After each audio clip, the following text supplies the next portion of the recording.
দেশে লুটের সাম্রাজ্য তৈরি করে দুর্নীতির বিরুদ্ধে রাগঢাক সাধারণ মানুষের সাথে সরকারের আরেক প্রতারণা, এমন মন্তব্য করেছেন বিএনপি মহাসচিব মির্জা ফখরুল ইসলাম আলমগীর।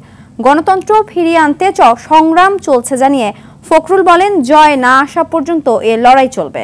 বিএনপির প্রতিষ্ঠাতা ও প্রয়াত রাষ্ট্রপতি জিয়াউর রহমানের ৪৩তম শাহাদাত বার্ষিকী উপলক্ষে দুপুরে জাতীয় প্রেসক্লাবে সম্মিলিত পেশাজীবী পরিষদ আয়োজিত আলোচনায় বিএনপি মহাসচিব এসব কথা বলেন।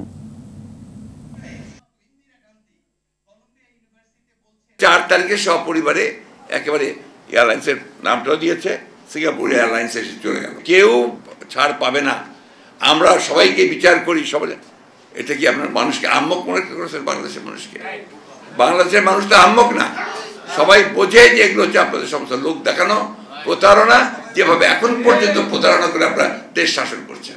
আজকে আমাদেরকে সবসময় মনে রাখতে হবে, এরা বাংলাদেশটাকে একটা লুটের সাম্রাজ্যে পরিণত করেছে, লুটপাট বর্গীর দেশ তৈরি করেছেন।